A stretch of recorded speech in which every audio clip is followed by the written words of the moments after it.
आदरणीय व्यासपीठ आणि माझ्या भगिनींना बंधन भाव.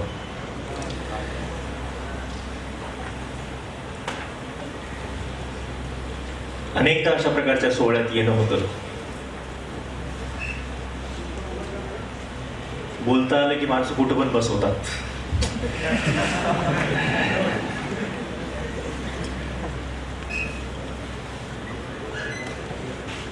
मला नेहमी एक प्रश्न पडतो, म्हणजे आकाश सरांना बाकी सगळं माहिती असलं तरी एक सत्य माहिती नाहीये, त्यामुळे त्यांनी मला बोलवलंय आणि मी ते प्रकर्षाने सगळीकडे मांडत असतो.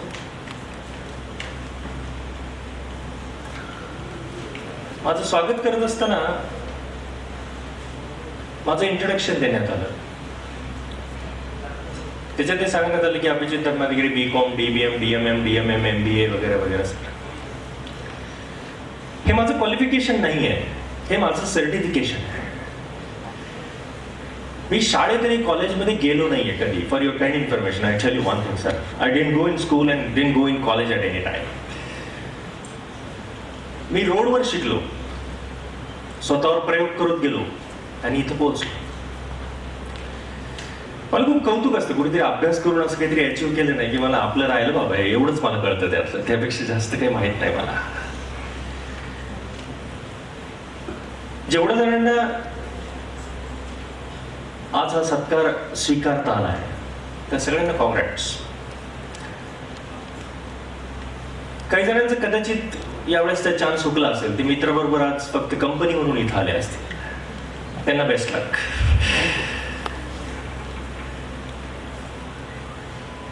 हा एक वेगळा सोहळा आहे. मी अर्थक्रांती प्रतिष्ठानमध्ये काम करतो, तसं माझा बँकिंगशी खूप जवळचा संबंध आहे. अनेक वेगवेगळ्या ठिकाणी, म्हणजे रिझर्व्ह बँकेपासून ते वेगवेगळ्या कोऑपरेटिव्ह बँकेपर्यंत किंवा पतसंस्थांपर्यंत, बचत गटांपर्यंत मी अनेक ठिकाणी बोललोय. आजची भारताची प्रत्यक्ष गरज काय आहे, आपल्या सगळ्यांची मानसिकता काय आहे, आणि खरंच या देशामध्ये फ्युचर कशासाठी आहे, कशाला फ्युचर आहे, म्हणजे काय शिकल्यानंतर त्याचं फ्युचर जास्त ब्राईट राहील त्या विद्यार्थ्याचं. अनेक अशा वेगवेगळ्या विषयांवर आपलं अनेक ठिकाणी जाऊन मला बोलावं लागतं आणि त्यातला एक काही महत्वाचा भाग मला तुमच्या समोर शेअर करायचा. सर मला सांगत होते, आकाश सर आतमध्ये बसलो होतो आणि वॉज टेलिंग की खूप सारे विद्यार्थी ग्रामीण भागातून आलेले आहेत सर, शेतकऱ्याची मुलं आहेत आणि त्यांनी खूप परिश्रमाने यश संपादन केलेलं आहे. दिस इज फॅब्युलस, खूप छान. पण मित्रांनो, एक प्रॉब्लेम आहे या सगळ्या गोंधळामध्ये. तुम्ही ज्या सेक्टरमध्ये आता काम करण्यासाठी जाताय ते कॉर्पोरेट सेक्टर आहे. म्हणजे I am extremely sorry to tell you one thing की बँकिंगला कॉर्पोरेट न मानणारी माणसं आहेत जगामध्ये, असं काही नाही आहे. बँक कॉर्पोरेट सेक्टरमध्येच येत राहतात. तुम्ही कॉर्पोरेट सेक्टरमध्ये प्रवेश करतायत. काय असतं, 7वीच्या मुलाला 10वीच्या मुलांमध्ये बसवलं ना एक दिवस, 7वीचा मुलगा पटकन त्याला 10वीच्या मुलांमध्ये टाकलं एक दिवस, या वर्गामध्ये बैस म्हणून सांगितलं ना की त्याला बॉदरेशन येतं. त्याचं 7वीचं पिल्लू असतं, एकदम 10वीच्या वर्गात गेले की त्याला बॉदरेशन येतं, इथे काय सगळे मोठे आहेत, आपल्याला माहिती नाही काय चाललंय. आणि 10वीच्या मुलाला 7वीत टाकलं की त्याला फ्रस्ट्रेशन येतं. हा जगाचा नियम आहे. 7वीचा मुलगा 10वीत टाकलं की त्याला बॉदरेशन येतं, 10वीचा मुलगा 7वीत टाकला की त्याला फ्रस्ट्रेशन येतं. 10व्यावर जेवणारा माणूस 5 स्टार मध्ये जेवला नाही की तो परेशान होऊन जातो, त्याला कळतच नाही काय करायचं असतं ते. मग लोकांनी फटकं झटकून मांडीवर टाकलं की तो पण इकडे तिकडे पाहून फटकन त्यांना मांडीवर टाकायचं. काटा कुठल्या हातात, चमचा कुठल्या हातात, आयुष्यावर 10व्यावर जेवलेला आहे, काही संबंध नव्हता कशाचाच. जिथं चमचा पण मागून घ्यावा लागतो अशा संस्कृतीमध्ये जन्मालेला माणूस 5 स्टार मध्ये गेल्यावर सुधरत नाही त्याला. आज तुम्ही या व्यासपीठावर येताना मी काही जणांची बॉडी लँग्वेज पाहतोय. मित्रांनो, एक करेक्शन सांगतो प्लीज. जॉईन करायच्या आत ही बॉडी लँग्वेज बदलली पाहिजे, नाही तर खूप अवघड जाईल. जॉईन करायच्या आत ही बॉडी लँग्वेज बदलावी लागेल. खूप असं, म्हणजे तुम्ही जे अचिव्हमेंट केली ना त्याला मी सेल्यूटच मारतो, मला काहीच म्हणायचं नाहीये त्याच्यामध्ये. पण गोंधळ काय होतोय या सगळ्या याच्यामध्ये, म्हणजे काही जण जेव्हा तिथं आले होते म्हणजे हातात हात मिसळणे ही प्रक्रिया पण कशी करायची इथपासूनचा सगळा गोंधळ आहे. बरं, ते मिसळलेच पाहिजेत असं कोणी सांगितलं? आपल्या संस्कृतीत आपल्याला नाही ना मिसळायचे ना, काय सांग काय प्रॉब्लेम. तुम्हाला माहिती का, स्वामी विवेकानंद एकदा फॉरेनला गेल्यानंतर एका माणसाने स्वामींनी प्रश्न विचारला, स्वामीजी तुम्ही फार मागास आहे मला. स्वामीजी म्हणले मागास आहे हे तुम्ही कशावरून डिनोट केला आहे. तुमच्या देशामध्ये तुम्ही महिलांना दर्जेदार वागणूक देत नाहीत, एका लेवलची वागणूक देत नाहीत. ते म्हणले हे तुम्ही कशावरून शोध लावला. ते म्हणले तुम्ही हातात मिसळत नाहीत महिलांच्या. आमच्याकडे बघा आम्ही समान वागणूक देतो, सगळ्यांच्या हातात मिसळतो. स्वामीजी म्हणले तुमच्या बकिंगहॅम पॅलेसमध्ये राहणाऱ्या राणीच्या हातात तुम्ही मिसळता का. तो म्हणला नाही, राणीच्या हातात मिसळत नाही, कारण राणी लेवलची आहे ना, म्हणजे आमच्या सगळ्यांच्या त्या देशाची राणी आहे, तिच्या हातात सामान्य माणूस मिसळत नाही. विवेकानंद हसल्याने म्हणले माझ्या देशात जन्मलेली प्रत्येक मुलगी त्या देशाची राणी आहे, म्हणून आम्ही आमच्या त्यांच्या हातात.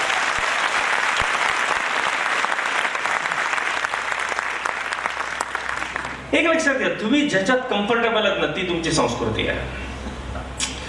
एवढं प्रेशर नाही घ्यायचं कुठल्या गोष्टीचं. काही जणांना व्यासपीठावर येण्याचं प्रेशर, आता काय करावं बाबा आपण, त्याचं प्रेशर, चेहरा इकडे ठेवावा का तिकडे ठेवावा, फोटोवाले सांगतात इकडे करा कॅमेरा. काही जणांना सवय असते त्याची, रोजची, आपल्याला नाही आहे. इट्स ओके फाईन, काय प्रॉब्लेम आहे त्यात. एक लक्षात घ्या, आयुष्यात काही गोंधळ झाला तरी तुम्ही प्रामाणिक आहात आणि सत्य आहात तर तुम्ही टेन्शन घ्यायची गरज नाहीये. हे पहिला धडा लिहून घ्या आयुष्यात.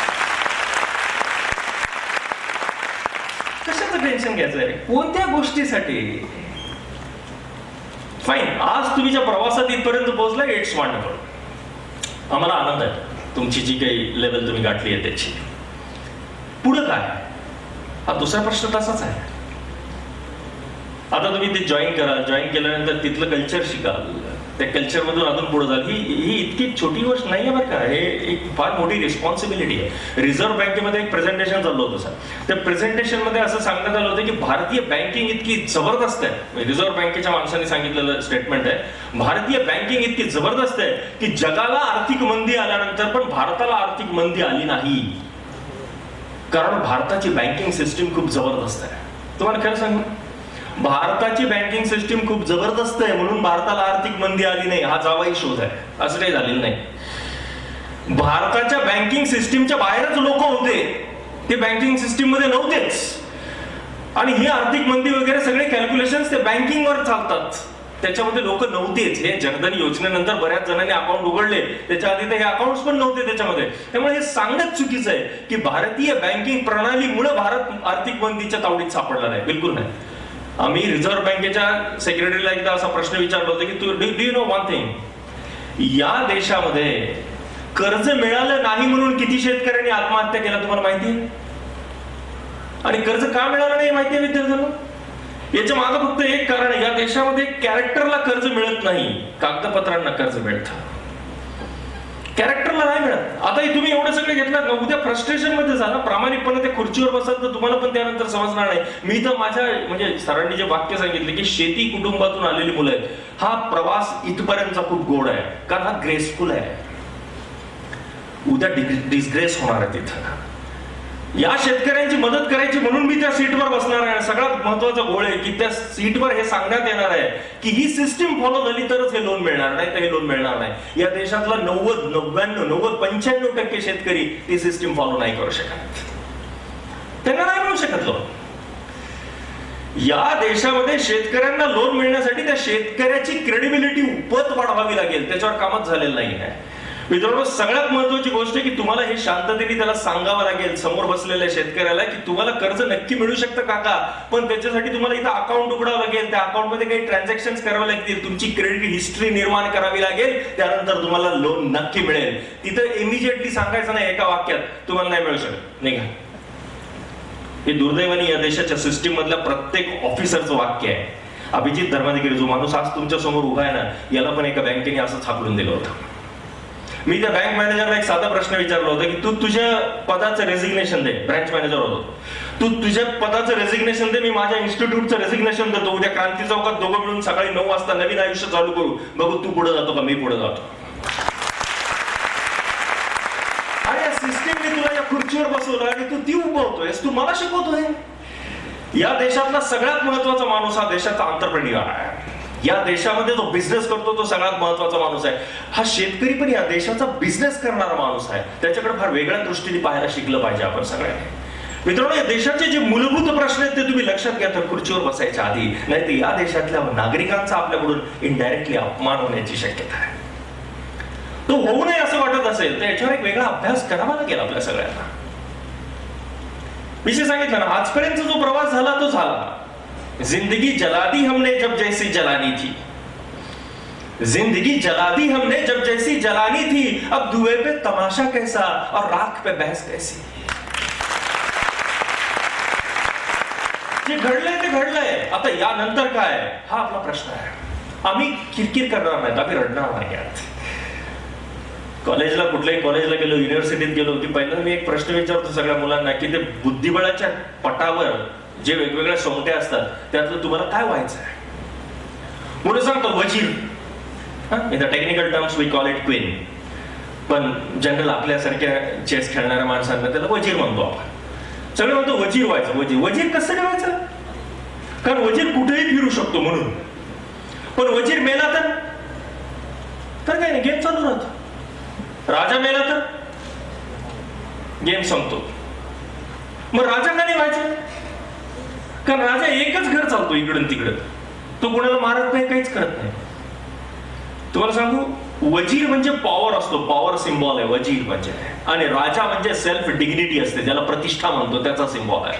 जोपर्यंत आतली प्रतिष्ठा जिवंत असते तोपर्यंत आयुष्याचा खेळ चालू असतो. ज्या क्षणी प्रतिष्ठा कॉम्प्रोमाइज होते आयुष्य संपतं. पण मित्रांनो, पॉवर कॉम्प्रोमाइज झाली तर साधं प्याद जरी पलीकडच्या घरात पोहोचलं ना तर त्याचा पण वजीर होऊ शकतो. एवढी पॉवर चिल्लर असते, पण डिग्निटी सहज मिळत नाही.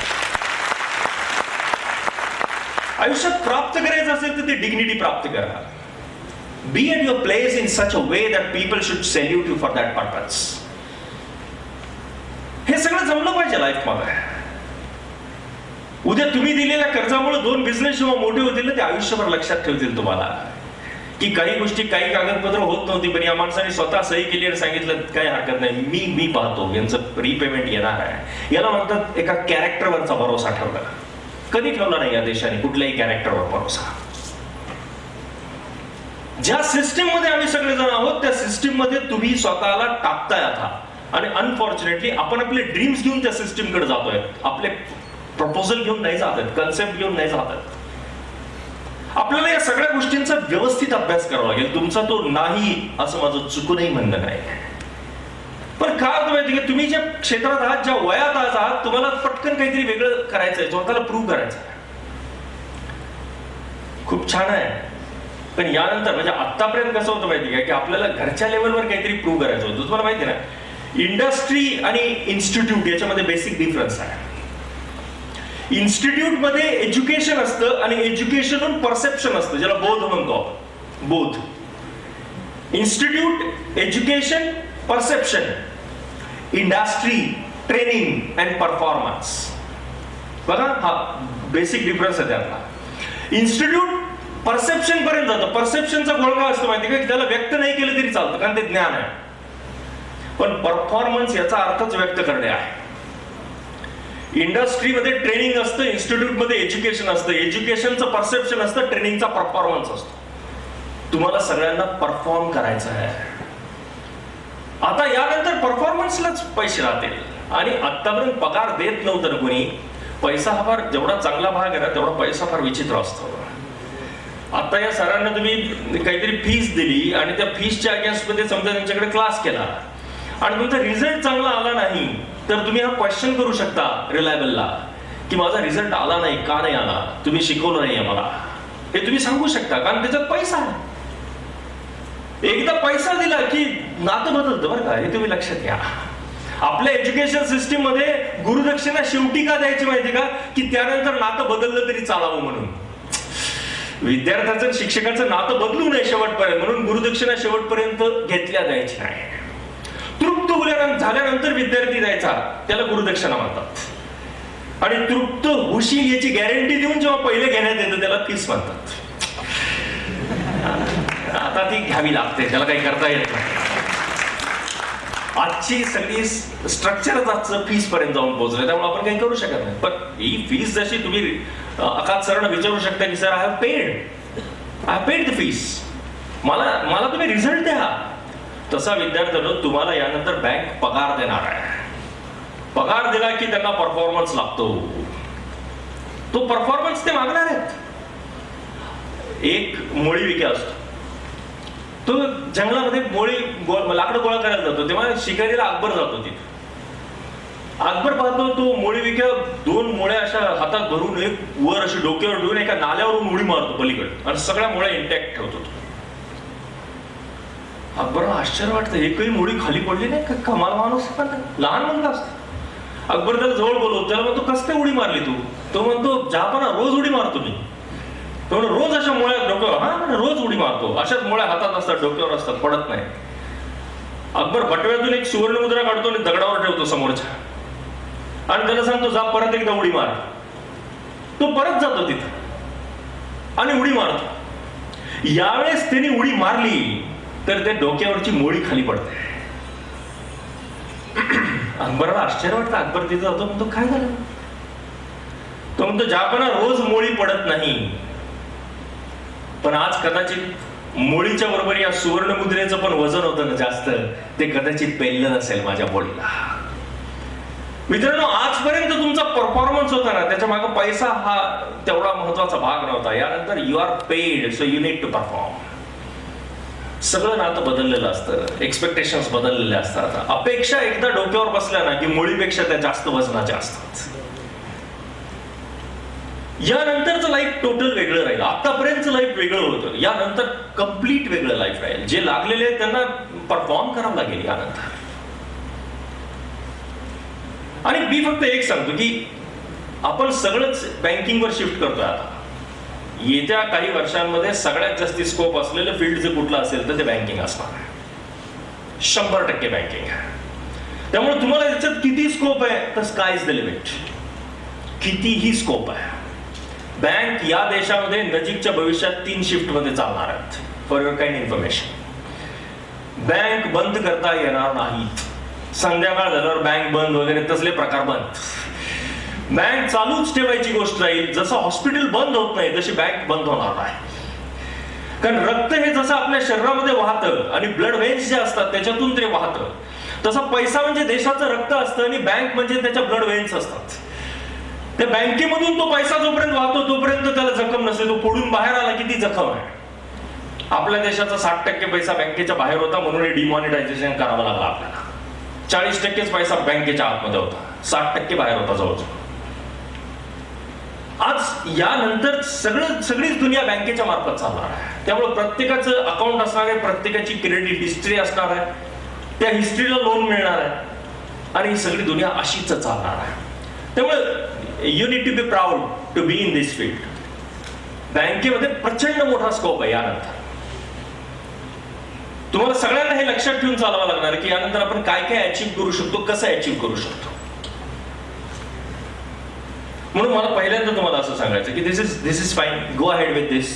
आता जेवढा अभ्यास तुम्ही करताय त्यापेक्षाही कदाचित वाढवू शकता तुम्ही. आता सरांनी फार छान वाक्य सांगितलं होतं की सगळ्यात महत्वाची गोष्ट, जगातला सगळ्यात महत्वाचा कॉन्फिडन्स जर कुठला असेल तर तो कॉन्फिडन्स असतो कमवण्याचा कॉन्फिडन्स. या जगात सध्या सगळ्यात महत्वाचा कॉन्फिडन्स हा कमवण्याचा कॉन्फिडन्स आहे. तुम्ही जेवढे जण सिलेक्ट झालाय त्यांच्या अकाउंटला आता पगार येणार आहे त्यांचा. बघा तुमची दुनिया बदलते. फक्त पगार येऊन पडला अकाउंटला तर तुमची दुनिया बदलते. तुम्ही किती एज्युकेशन मिळवा, जोपर्यंत तुम्ही कमवत नाही तोपर्यंत कॉन्फिडन्स येत नाही. विदाऊट पैसा जर कॉन्फिडन्स आणायचा असेल तर जगण्यासाठी पैशाची गरज नाही, या आयुष्याच्या दुसऱ्या फिलॉसॉफीवर शिफ्ट व्हावं लागतं माणसाला. ते एवढं सोपं नाही आहे, ते टफ आहे. मी आपल्या गावातल्या 10 मुलांना घेऊन कन्याकुमारीला गेलो होतो, एकही रुपया खिशात न घेता. औरंगाबादून कन्याकुमारीला एकही रुपया खिशात न घेता. जिथं भूक लागली तिथं विनंती करायची, पैसे कमवायचे आणि द्यायचे किंवा चोरी करायची. जिथं जर्नी करायची, रिक्वेस्ट करायची, लिफ्ट मागायची, पैसे कमवायचे, द्यायचे, काय करायचं ते करा किंवा तिकीट चुकवून प्रवास करा, पण पैसा बरोबर घ्यायचा नाही. या देशाच्या महान संस्कृतीने आमच्या 10 ते मुलं, मी 11वा, आमच्या 11 पैकी कुणालाही चोरी करावी लागली नाही या देशाच्या महान संस्कृतीमुळे. पण दुसरी जी महत्वाची गोष्ट होती की जिथं जिथं पैसा लागत होता तिथे तिथे एक तर विनंती केली किंवा तिथं पैसे कमवले आणि पुढे गेलो. 2.5 महिने लागले औरंगाबादला परत यायला कन्याकुमारीवर. पण 2.5 महिन्यामध्ये आमच्या सगळ्यांची दुनिया बदलली होती. विदाऊट पैसा माणूस जगू शकतो या फिलॉसॉफीवर आम्ही शिफ्ट झालो होतो. ते अवघड आहे. तुम्ही सगळेजण कम्फर्ट झोन मध्ये, आता त्या याच्यावर फार छान वाक्य होते की म्हणजे beyond your comfort. Comfort zone मध्ये जोपर्यंत माणूस राहतो ना तोपर्यंत माणसाला त्याची विचारसरणी थांबून जात आहे. आता मला सगळ्यात जास्त काय आवडत होतं म्हणजे जेवढ्या जणांचे आई वडील इथं आले होते ना ते खूप गोड असा अनुभव होता तो, की ते आई वडील म्हणजे त्यांनी आयुष्यात कधी ते स्टेज आणि भानगडीन टाळ्यान टाकचिक टाकचिक काय कशाचा संबंध, काही संबंध नसतो. ग्रामीण भागात शांत राहिलेली माणसं आहेत ती त्यांना कुठं एवढं सगळं, पण आपल्या पोराचं कौतुक म्हणून ते सगळेजण इथं आले. आणि तुम्हाला सांगतो खरं लाईफचं सगळ्यात जास्ती स्पार्क त्यांच्यात होता. त्यांच्या डोळ्यामध्ये ते सगळं दिसत होतं जे त्यांनी आजपर्यंत पाहिलं होतं. पण मित्रांनो एक लक्षात ठेवा की हेच ते हात आहेत, या 4 हातांनी आपल्याला इथपर्यंत वर आणलंय बरं का आतापर्यंत. पण आता सगळ्यात महत्वाची गोष्ट अशी आहे की याच्यानंतर आपल्याला काळजी घ्यावी लागणार आहे आणि हे टफ आहे. कारण आजूबाजूला ऍटमॉस्फिअर वेगळं होणार आहे, तुम्हाला मला वेगळं काहीतरी आयुष्य जगावं लागणार आहे. लक्झरीज आजूबाजूला कॉल करणार आहेत, पगार किती कमवला तरी पुरत नाही त्यालाच पगार म्हणतात. ते कसं ना म्हणजे किती वाढलं तरी त्याचा काही हिशोब नसतो. सगळ्यात शेवटी आपल्या एक लक्षात येते की यार काय वाढला होता पण काही जमलं नाही. माणसाच्या लाईफमध्ये स्टँडर्ड ऑफ लिव्हिंग वाढतच नाही, कॉस्ट ऑफ लिव्हिंग वाढतंय. त्यामुळे त्यालाही कळत नाही पैसा कुठे चाललाय. आम्ही सगळ्याच जणांना सांगत असतो की एक दिवसासाठी मोबाईल ऑफ करून ठेवू शकता का तुम्ही? एका दिवसासाठी आम्ही एक दिवस मोबाईल वापरणार नाही. Can you be apart from the technology today? तुमचं स्वतःचा कॉन्फिडन्स वाढवायचा असेल तर हे सगळे प्रयोग तुम्हाला स्वतःवर करावे लागतील. आणि आम्ही जर हे सगळं केलं तरच हे डेव्हलपमेंट आमच्या लक्षात येणार आहेत, नाही तर या डेव्हलपमेंट करणार नाहीत. एक तुम्हाला सांगतो की मित्रांनो बघा थोडं नाजूक वाक्य आहे पण लक्षात ठेवा, उद्या नोकरी लागल्यानंतर रिलायबल इन्स्टिट्यूटला विसरला तरी चालेल पण रिलायबिलिटी विसरू नका. रिलायबिलिटी म्हणजे विश्वासार्हता.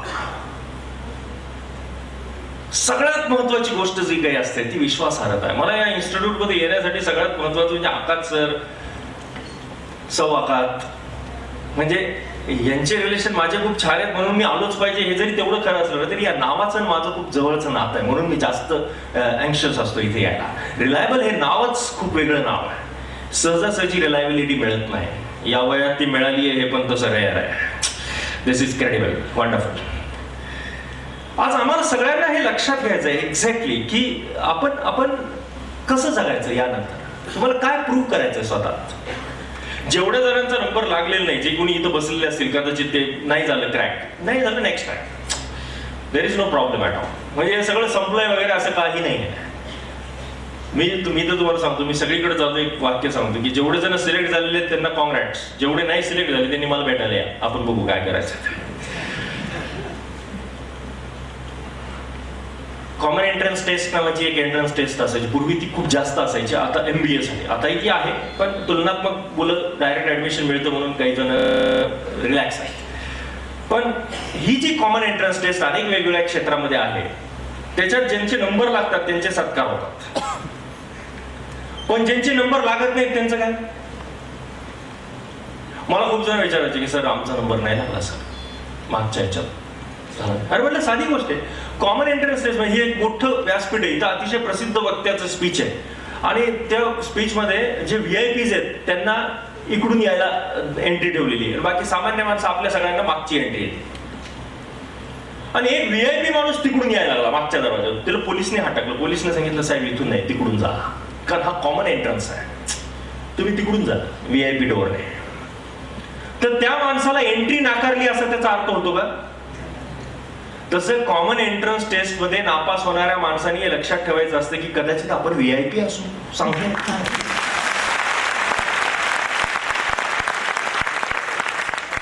नेहमी स्वतःला कमी, आपल्याकडे सगळं म्हणजे नालायक मी एकटा कसा आहे हे प्रूव्ह करण्यासाठी सगळ्या जणांचा अट्टास. तुम्हाला एक सांगू का, आपण अतिशय स्टँडर्ड एज्युकेशन सिस्टीम मध्ये शिकतो. स्टँडर्ड एज्युकेशन सिस्टीमचा अर्थ असा, तुमच्या मोबाईल मधलं जे सिम कार्ड आहे ते काढून माझ्या मोबाईलचं सिम कार्ड त्याच्यात टाकलं तर ते चालेल, कारण त्याची एक साईज आहे that is called as standard size. बरोबर आहे? हे स्टँडर्ड साईज राहतं. आता रिपील आहे, जॉटर पेन आहे कोणाचा, तर जॉटर पेनच्या दुसरी जॉटर घेऊन त्याच्या जागेवर टाकलं तर तो चालेल, त्याला काही प्रॉब्लेम नाही आहे. त्याला कारण आहे त्या जॉटरची जी साईज आहे दॅट इज स्टँडर्ड साईज. तशी आपल्या देशाची एज्युकेशन सिस्टीम ही स्टँडर्ड आहे. स्टँडर्डचा अर्थ असा की ती 35 ते 100 च्या मध्ये बसलेली आहे. आता याच्यात लाकडाचा ठोकळा घातला तरी तो बसेल, प्लास्टिकचा घातला तरी चालेल, दगड ठेवला तरी चालेल, पण तो या मापाचा पाहिजे. याच्यापेक्षा मोठा असेल तरी बसणार नाही, याच्यापेक्षा छोटा असेल तरी पडेल. अंडरस्टूड? या साईजला म्हणतात स्टँडर्ड एज्युकेशन सिस्टीम. 35च्या वर 100च्या खाली जेवढे आहेत तेवढे सगळेजण पास. 35च्या खालचे जसे नापास होतात ना तसे 100च्या वरचे पण नापास होतात. याला स्टँडर्ड एज्युकेशन सिस्टीम म्हणतात. आपल्या देशात न्यूटनला फळ पडताना दिसलं नाही म्हणून न्यूटन म्हणून प्रसिद्ध झाला नाही. नाही तर काही न्यूटन 100च्या वरचे होते आपल्या देशात, पण ते झाडाखाली बसले नाहीत. काय त्यांना 4 भिंतीत बसवलं, त्यांच्या समोर कधी फळ पडलं नाही, त्यांना शोध लागला नाही gravitation force. Break the shackles. पहिल्यांदा हे सगळं तोडा. पण सगळ्यात महत्वाची गोष्ट लक्षात ठेवा की तुम्हाला या इथून वर नेण्यासाठी शिक्षण असतं. बघा नीट लक्षात घ्या, ही लेवल आहे. याच्याहून वर नेण्यासाठी शिक्षण असतं आणि याच्याहून खाली येऊ नये म्हणून संस्कार असतात. Please understand. या लेवलहून वर जाण्यासाठी शिक्षण, पण या लेवलच्या खाली येऊ नये म्हणून संस्कार. संस्कार आपल्यावर जाणते अजाणतेपणे हजारो लोकांनी केलेत. त्या सगळ्यांबद्दल आपल्या मनात एक ग्रॅटिट्यूड पाहिजे. आपण भले त्यांना बोलू न बोलू शकू काय माहित नाही आहे, पण तरी त्यांनी आपल्यावर एक चांगला संस्कार नक्की केला आहे. लहानपणी काहीतरी रिकामे कामं करताना बाजूचे काका म्हणले असतील, हे फेकते, आपण फेकून मोकळे झालो. त्यानंतर आपण हातात नाही घेतली ती पर्टिक्युलर गोष्ट कधी, पण त्या काकांनी तो संस्कार केला होता तुमच्या माझ्यावर. आज तुम्ही सगळ्यांनी हे लक्षात ठेवा. काय होतं माहिती का की आपण आता यशाच्या लॅडर्स चढत परत पुढे जाणार आहात. आता ही शिडी लागली आहे तुम्हाला, रिलायबल नावाची शिडी होती, शिडी लागली त्यांच्या आयुष्यामध्ये. आता त्या शिडीने तुम्ही म्हणजे ती 5 वर असताना लागली असेल तर तिने 35 वर आणून सोडलं. सापशिडी 5 वरच्या घरातून तिने 35 वर आणून सोडलं. ही 35 वर एवढ्या उड्या मारून वर नेणारी जी शिडी होती त्याला रिलायबल किंवा आकाश सर म्हणतात. मांडव आनंद आहे आपल्याला मित्रांनो. पण ह्या शिड्या सगळ्या 60-70 पर्यंतच असतात बरं का. आयुष्याच्या 70 नंतर पुढे शिड्या नसतात, सापच असतात फक्त. तुम्ही आतापर्यंत जो प्रवास केला ना त्याच्यात फक्त शिड्याच होत्या. 20-25 पर्यंत साप नसतातच. आयुष्याच्या 20-25 पर्यंत कुठे साप असतात? तुम्हाला कुठे साप भेटले होते? अहो इथं बहुतेक जण त्यांच्या आई वडिलांना घेऊन आले होते. ते प्रोटेक्शन होतं, ते असताना साप येत नाहीत जवळ, त्यालाच आई वडील म्हणतात. वयाच्या 20-25व्या वर्षापर्यंत माणूस जेव्हा जगत असतो तेव्हा त्याला फक्त शिड्याच मिळतात. त्या एखाद्या शिडीला रिलायबल म्हणतात, एखाद्या शिडीला अजून काही म्हणत असतात. पण ह्या शिडीने फक्त तो माणूस तिथपर्यंत वर पोहोचलाय. आम्ही कदाचित रिलायबलची पुढची आकाश सर मोठा माणूस आहे, त्याने कदाचित 50 ते 80 दुसरी शिडी पण टाकली असेल, आपल्याला माहित नाही.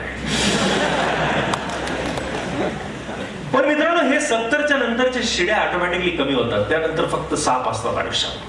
तुम्हाला 97 वरचा साप माहिती आहे ना? 97 वरचा साप डायरेक्ट 2 वर आणून टाकतो खाली. आणि हे सगळ्यांच्या आयुष्यात बहुतेक तो साप लागत असतो. हे जे पहिला जो ग्रेस आहे ना मित्रांनो, जो तुम्ही आता प्राप्त करता, याला शिक्षण लागतं. शिक्षण जो वर जाण्यासाठी असतो तो तुम्ही प्राप्त केला आहे. पण तुम्ही एकदा ही 40-50 गाठली तर त्यानंतर खाली येऊ नये म्हणून जो ग्रेस लागतो ना त्याला संस्कार म्हणतात. तो आजपासून प्राप्त करायला लागा. आता जे तुमच्याकडे नाहीये ते मिळवा. पहिल्यांदा प्रेझेंटेशन येत नसेल मिळवा. If you think that Abhijit धर्माधिकारीपेक्षा चांगलं स्पीच द्यायचे, कदाचित देतही असाल, ग्रेट. नाहीतर द्या. कुठतरी अभिजितला आपल्याला सांगता यायला पाहिजे, यार बेटर वाजव, तुझ्यापेक्षा मी चांगला बोलतो. आणि आम्ही तयार आहेत. 40 क्रॉस केल्यानंतर पहिल्यांदा आम्ही स्वीकारलं ती हीच गोष्ट स्वीकारली की तुम्ही जास्त रिलायबल आहात आमच्यापेक्षा. नाव आम्ही रिलायबल देऊ शकतो पण विद्यार्थी आपल्यापेक्षा जास्त रिलायबल आहेत sir. This is the fact, true fact. आज आम्ही सगळेजण याच एका धर्तीवर विचार करतोय की आपल्याला एक्झॅक्टली कुठे जायचं आहे. म्हणून मित्रांनो जो काय या सगळ्या आता यानंतरच्या प्रवासामध्ये लागेल ती कमिटमेंट लागेल. कमिटमेंट म्हणजे बांधिलकी. त्या तुमच्या जॉब बद्दल, तुमचं ज्यांचं शिक्षण चालू आहे त्या शिक्षणाबद्दल जबरदस्त बांधिलकी लागेल. कमिटमेंट. मी कमिटमेंटचं जेव्हा जिक्र निकलता है तो हम हर वक्त सभी को बोलते हैं की एक भगत सिंगचा शेर आहे. मी तो मुद्दाम सगळ्यांना सांगत असतो की कमिट ज्याला बांधिलकी म्हणतात त्याचा अर्थ काय लागतो. भगत सिंगने एका ठिकाणी लिहिलंय मेरे जज्बातों से इतनी वाकिफ है कलम मेरी. जज्बात म्हणजे फिलिंग्स, वाकिफ म्हणजे कनेक्टेड, कलम म्हणजे लेखणी. मेरे जज्बातों से इतनी वाकिफ है कलम मेरी, मैं इश्क भी लिखना चाहूं तो इनकलाब लिखा जाता है.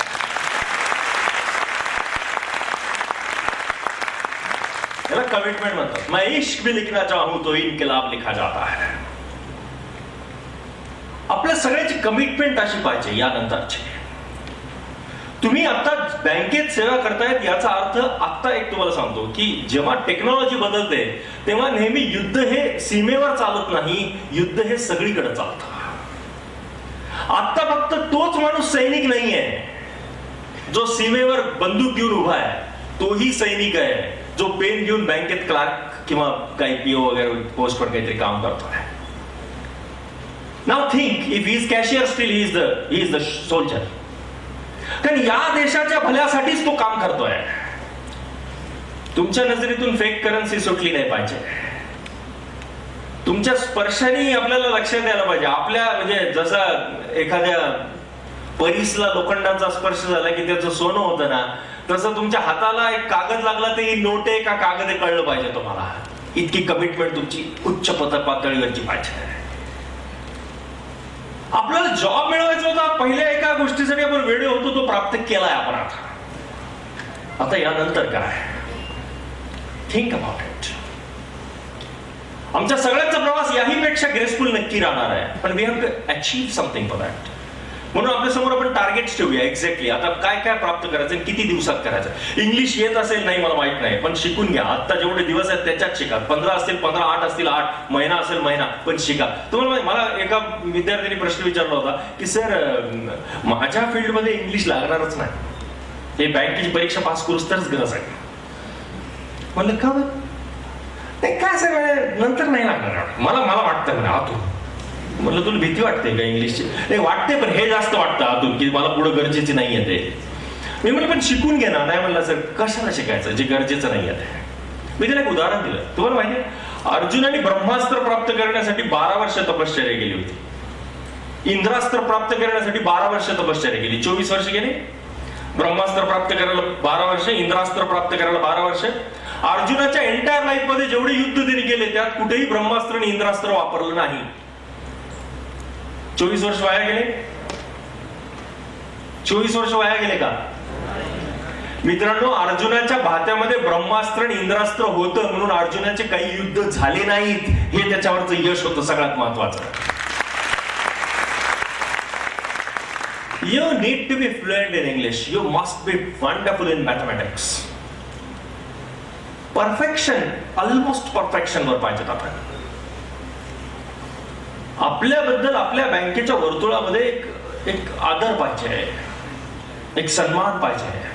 You have to cross these limits. त्यासाठी आम्हाला सगळ्यांना वेळ व्हावं लागेल, त्यासाठी त्यात काम करावं लागेल. स्वतःच्या जिभेवर प्रचंड काम करा. बी सॉफ्ट.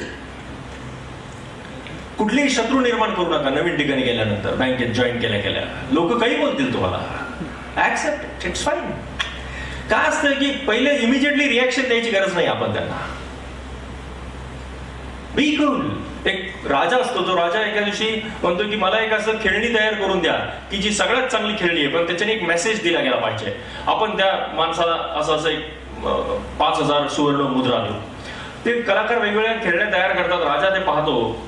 जेव्हा एक खेळणी त्यातली पाहतो तेव्हा राजा म्हणतो की याला द्यायला हरकत नाही, ती खेळणी अशी असते. चांगली गोष्ट जगाला देण्यासारखी काय असं राजाने विचारलं. ती खेळणी अशी असते की एक नुसतं तोंड दाखवलेलं असतं, हसत असलेलं तोंड, आणि त्या तोंडाच्या त्याची जीभ बाहेर आलेली असते आणि त्या जिभेवर, तो हसत असलेल्या जिभेवर असं लिहिलं असतं गोड शब्द. हे गोड शब्द जर तुम्ही जगाला दिले तर यू गेट बेटर थिंग्स, असा त्याचा मेसेज असतो. राजा म्हणतो वंडरफुल, हे सगळ्यात चांगलं चित्र आहे, हे सगळ्यात चांगलं आर्ट आहे, याला आपण 5,000 सुवर्ण मुद्रा देऊ. त्याच दिवशी तो दुसरी कॉम्पिटिशन सांगतो की सगळ्यात वाईट गोष्ट काय असते की जी दिल्यानंतर रिॲक्शन खराब येतात. त्यासाठी अजून 8 दिवसानंतर दुसरं प्रदर्शन भरवा, त्याला 5,000 सुवर्ण मुद्रा.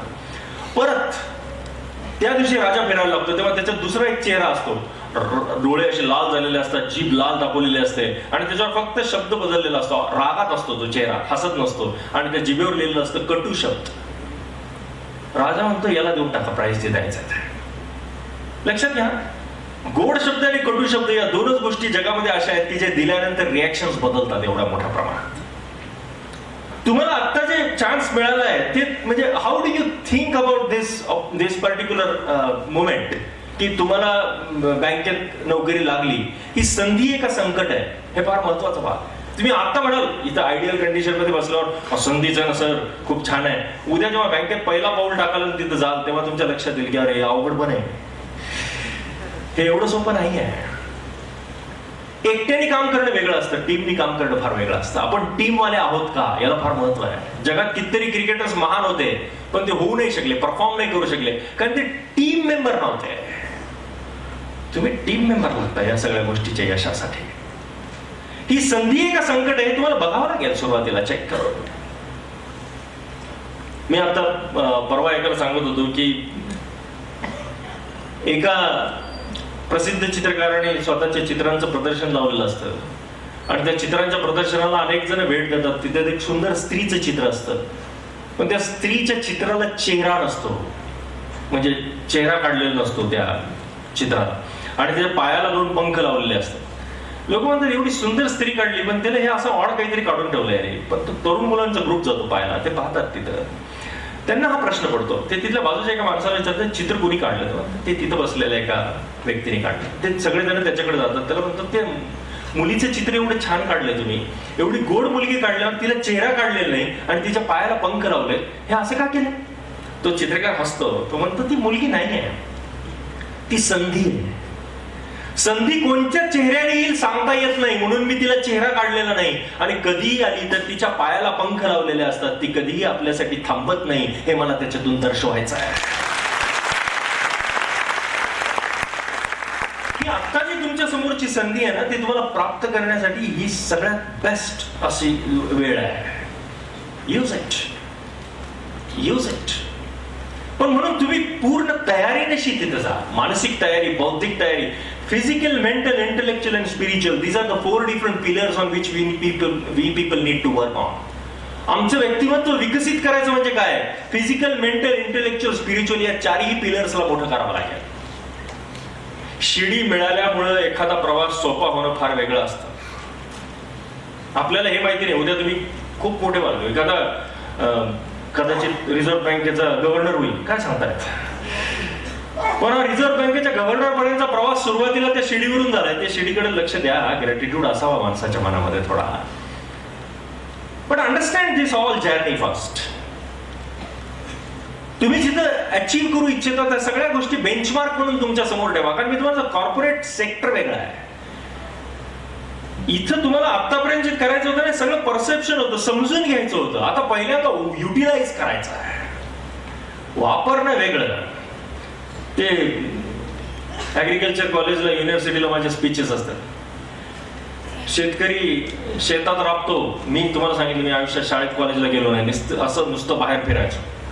282 किल्ले भारतभरातले मी पाहिलेत आतापर्यंत.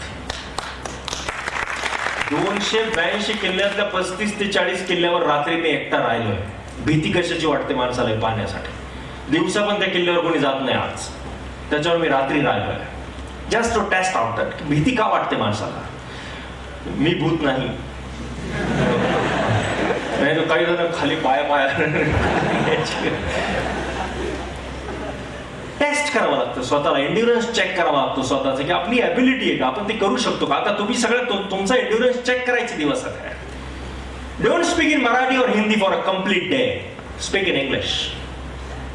आज काय माहिती का, तुम्हाला सगळ्यांना इंग्रजी येतं मित्रांनो, पण तुम्ही का बोलत नाहीत माहिती का, कारण तुम्ही ज्यांच्याशी बोलता त्यांना मराठी येतं म्हणून तुम्ही इंग्रजीत बोलत नाहीत. आता याच्यातल्या कोणालाही एकाला इंग्लंडमध्ये नेऊन तिथं फाशीची शिक्षा डिक्लेअर झाली आणि कोर्टाने सांगितलं की तुम्हाला काही सांगायचं असेल तर आत्ताच्या आत्ता सांगा. तर काय फ्लुएंट आहेत आमचे पोरं, तुम्हाला सांगतो एवढे बोलतील धडधड धडधड धडधड धड. इथे गरज नाही आहे ना आपल्याला. फिजिकल, मेंटल, इंटेलेक्च्युअल, स्पिरिच्युअल 4ही पिलर्स तुम्हाला डेव्हलप करावे लागतील. तुम्हाला स्वतःची पर्सनॅलिटी प्रूव्ह करायची आहे, हे सगळं करावं लागेल. देखणे ते चेहरे जे प्रांजळाचे आरसे, गोरटे का सावळे या मोल नाही फारसे. आतमधलं जे कोर आहे ना ते चेहऱ्यावर झळकत असतं, त्याला प्रांजळाचे आरसे म्हणतात. गोरटे का सावळे या मोल नाही फारसे. We people need to understand this first.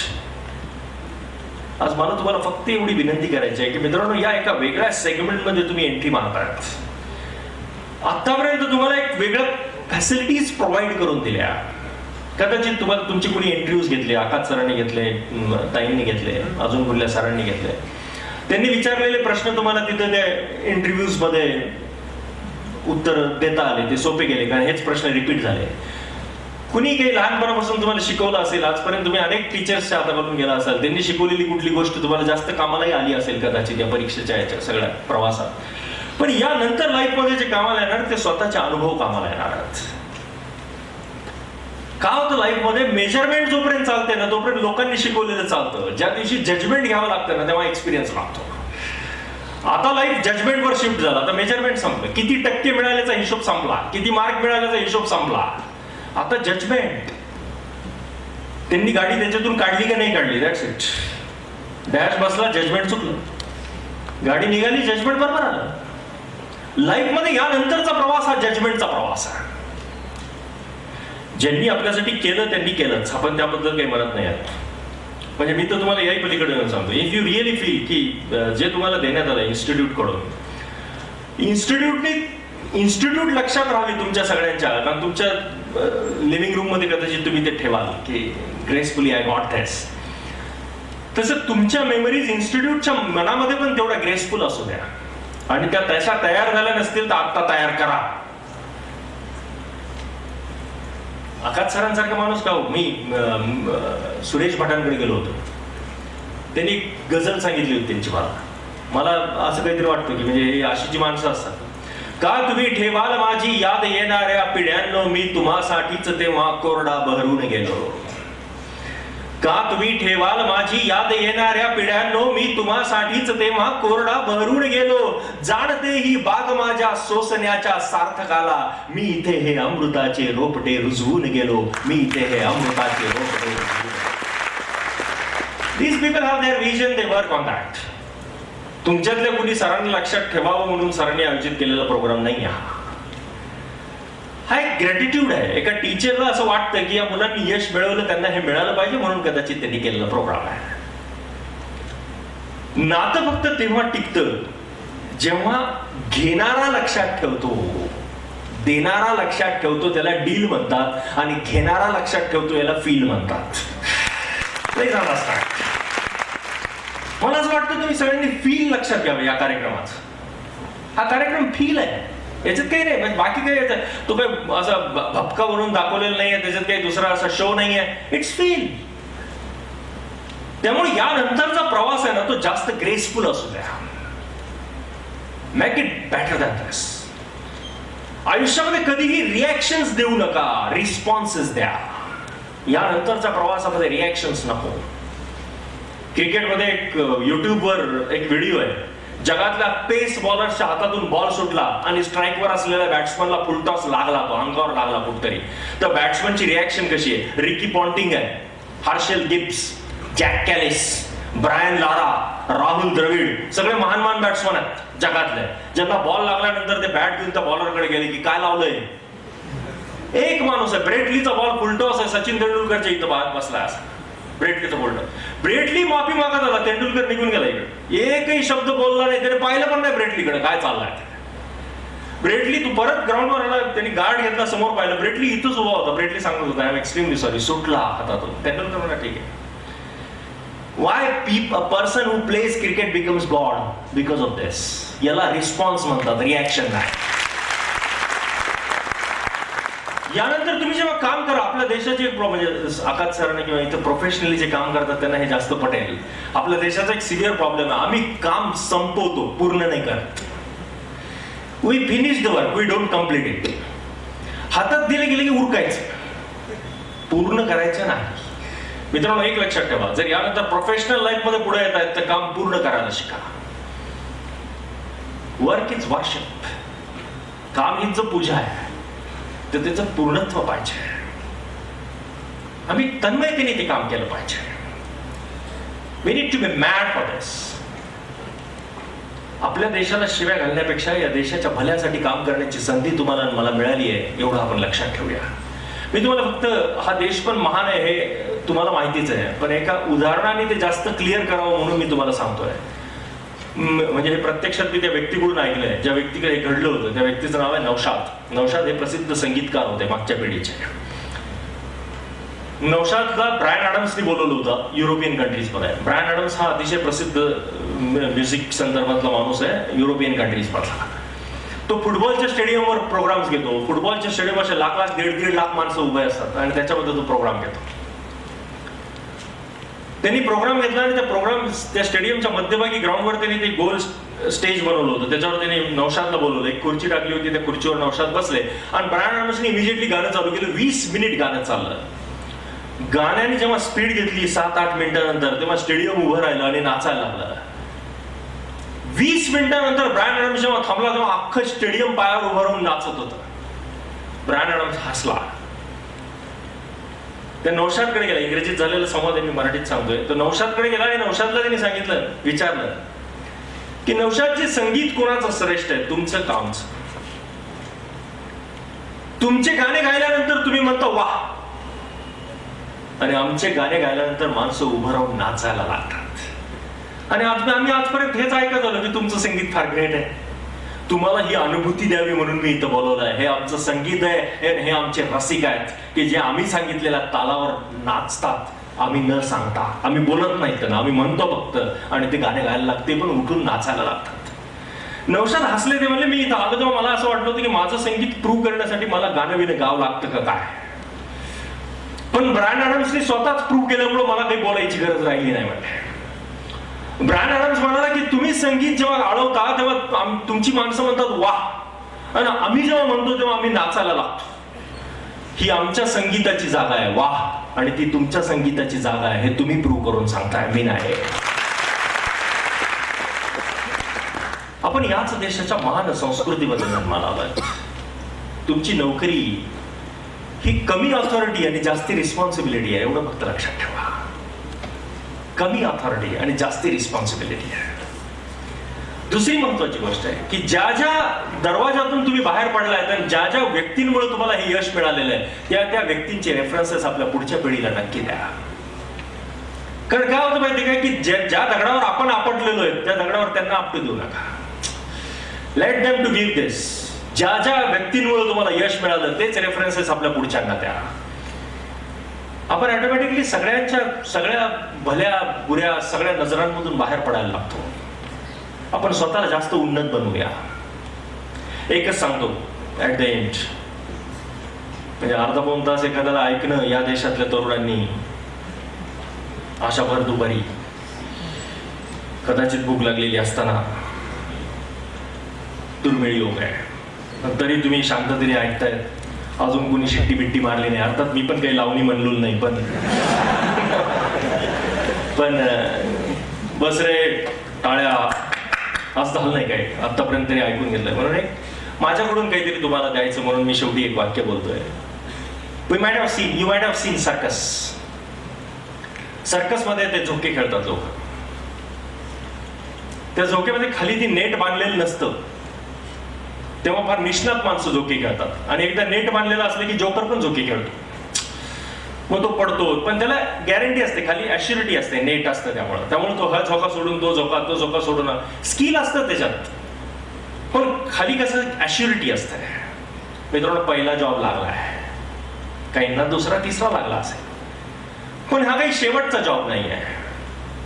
अजूनही आपण जास्त यश मिळवण्यासाठी अजूनही काही एक्झाम्स देणार आहोत. या सगळ्या प्रवासात या झोक्यावरून त्या झोक्यावर, त्या झोक्यावरून या झोक्यावर, एमपीएससीतून कधी बँकिंगचा विचार चालू असताना जॉब लागलेला असताना आता एमपीएससी होईल म्हणून एमपीएससी होऊ शकतं कदाचित. आणि जसं या सरांनी सांगितलं की आता ॲश्युरिटी आली आहे, पगार आलाय, त्यामुळे आता जास्ती सहज काम करता येईल या सगळ्या गोष्टीमध्ये. पण दिस इज क्लासिक वॉटएव्हर. फक्त मला तुम्हाला एवढं सांगायचं आहे, तुम्हाला पाहिजे तो झोका तुम्ही बदलू शकता. There is no problem. Akash sir आणि मी दोघं मिळून आज तुम्हाला एक ॲश्युरिटी देतो. खाली नेट बांधून कृष्णा आणि रिलायबल तयार आहे. कुणाचाही तुमचा झोका सुटो, आयुष्याला प्रॉब्लेम येणार नाही, कारण खाली नेट आम्ही बांधलेला आहे, याची 100% गॅरंटी. किती मोठा प्रॉब्लेम असो, काही रिंगाणा, we are always there with you. सगळ्यात बदतर म्हणजे आयुष्य जर ग्रेसफुल होत गेलं तर आम्हाला विसरलं तरी चालेल, पण लाईफ जर स्ट्रगलिंग फेज मध्ये आलं तर आम्हाला नक्की कॉल करा. We are always there with you, for you, forever. Thank you.